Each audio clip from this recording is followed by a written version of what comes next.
72 O teorema 5 garante a execução da construção cuja possibilidade foi reivindicada em 4. Para isso, é necessário apenas um único raio, digamos uma régua. Se movermos a régua de modo que um de seus pontos esteja em B, ela fornecerá a posição de AB. A construção é baseada na suposição da possibilidade e a probabilidade de tal movimento é assegurado pelo teorema 5. Se A está dentro de um corpo K, o olhar não pode penetrar para fora de K sem antes penetrar na superfície de K. Consequentemente, o raio está entre A e A pontos B no exterior de K pelo menos um ponto na superfície de K. Se K fosse opaco, e se o exterior também fosse iluminado, nenhuma luz seria recebida por A, portanto, atraindo de A para todos os pontos na superfície de K os raios. Desta forma, construiríamos todos os raios possíveis que emanam de A. O comprimento do raio AB, cujos pontos finais são A e B, é chamado de distância de A e B. De acordo com o que foi dito antes, existe no raio, como em toda linha, entre A e B qualquer número de pontos. Completamos este teorema da seguinte forma.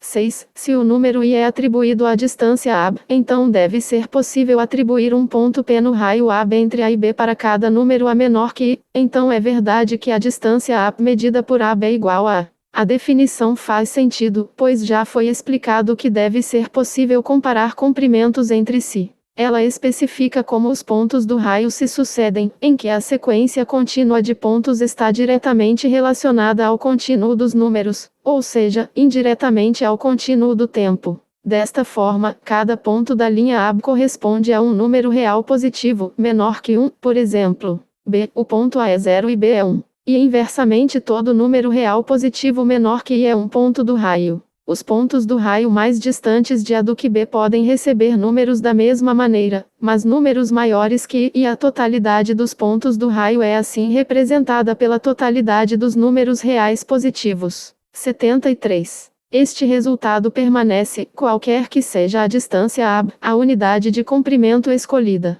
Agora o matemático pode começar aqui e entender o espaço numericamente. Desta forma, ele despoja as relações de espaço do especificamente espacial e as transforma em relações puramente numéricas. E sendo capaz de fazer isso, é fornecida a prova de que as várias suposições feitas acima, como todas as outras suposições que levam aos resultados do matemático, não contêm nenhuma contradição entre si. É possível que a série de números seja autocontraditória. Havíamos exigido sua construção, apresentando-os como fundamentais, como elemento, não como objeto de prova. No entanto, uma vez aceita a série de números, segue-se que as hipóteses sobre o espacial também não são inerentemente contraditórias. O resultado do matemático pode ser alcançado pelas seguintes determinações adicionais. 7. Se no raio AB não A, mas B é escolhido como o ponto do olho, então um novo raio contendo A e B é anexado a ele.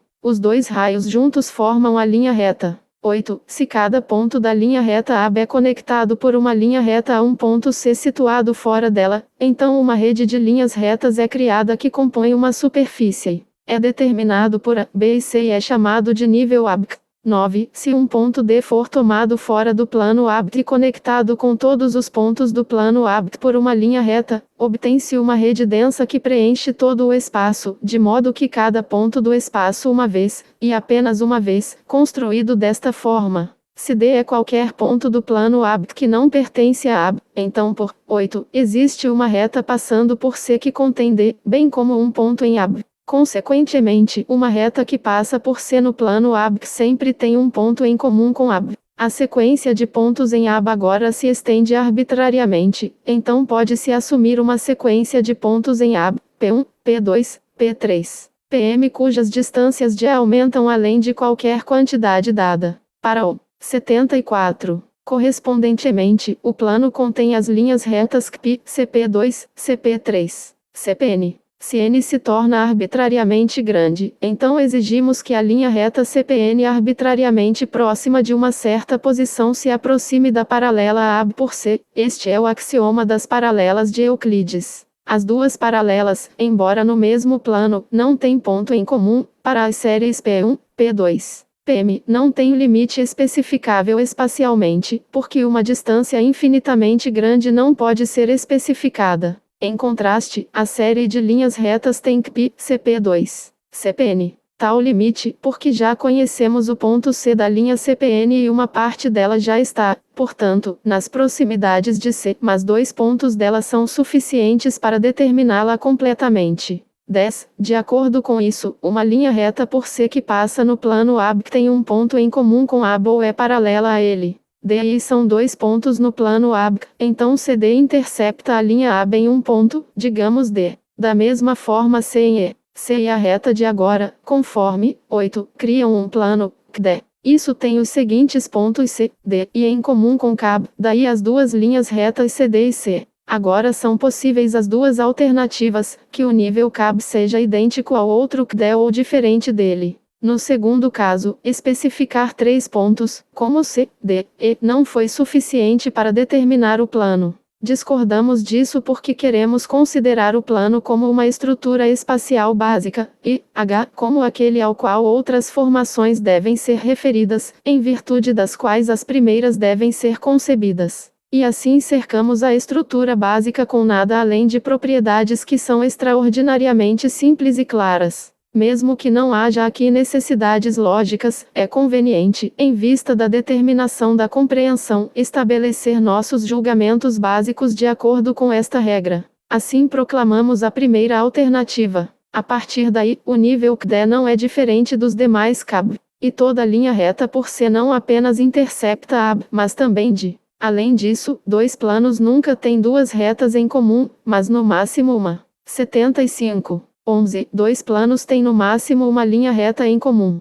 Como CAB e DAB têm em comum as duas retas AB e CD, segue-se que os planos são idênticos. Então, 12. A linha de, que está no mesmo plano que AB, intersecta-o em um ponto ou é paralelo a ele. O Mathematicus agora é capaz de descrever os pontos de uma linha reta, bem como os de um plano, usando números. Primeiro, uma unidade de comprimento e é escolhida arbitrariamente. Se G é qualquer linha reta e A é um ponto escolhido arbitrariamente sobre ela, então a linha reta consiste em 2 raios. Em um raio, seja fixo o ponto B, cuja distância de A é igual à unidade de comprimento. Nela, cada ponto corresponde a um número real positivo. No outro raio, cada ponto corresponde a um número real negativo de acordo com sua distância de A. Isso é útil, pois o teorema sustenta sem restrições que a distância entre 2 pontos C, D na linha reta a qual os números C, D correspondem é medida por CD. Para estender a determinação numérica ao plano, 2 pontos C e C bem como 2 retas G e G são escolhidos arbitrariamente.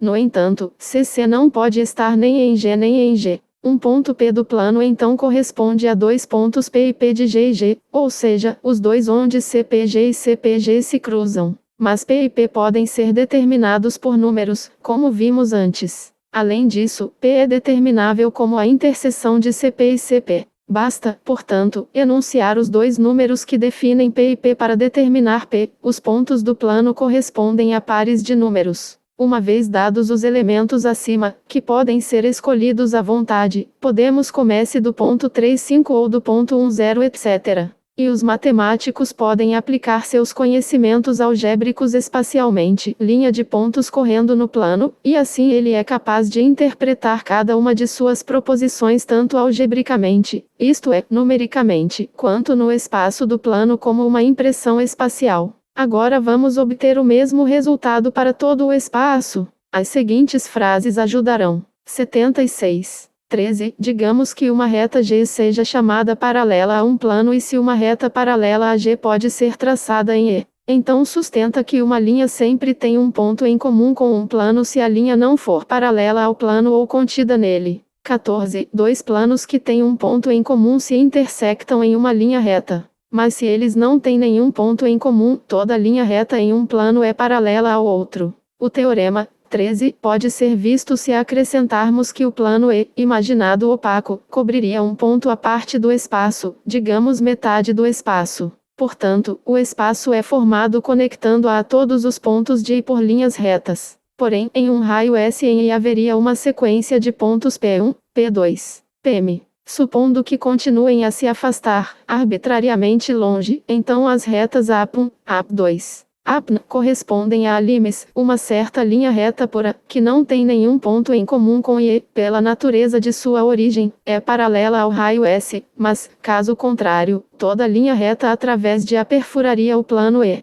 É o que diz o teorema 13. 9. Para explicar o teorema 14, imaginamos dois planos I e F que têm um ponto G em comum. Vamos traçar uma linha reta G em um dos planos, digamos E, que não passa por G. A linha paralela passando por G, o limite de π, GP2, GPN, onde πPN são uma série de pontos do tipo descrito em G tem um ponto em comum com F. Este ponto não é G porque G não contém G, mas G reside inteiramente em E. Portanto, I e F tem um ponto a mais além de G e, portanto, tem uma linha reta em comum. Por outro lado, é possível que dois planos I e F não tenham absolutamente nenhum ponto em comum, que sejam paralelos entre si. Se uma linha reta G é então traçada em E, ela não tem nenhum ponto em comum com F, ou seja, é paralela a F. Tal plano paralelo é criado desenhando todas as linhas retas paralelas a um plano F através de um ponto P. Eles formam uma rede densa, uma superfície que não tem nenhum ponto em comum com F. E essa superfície é um plano.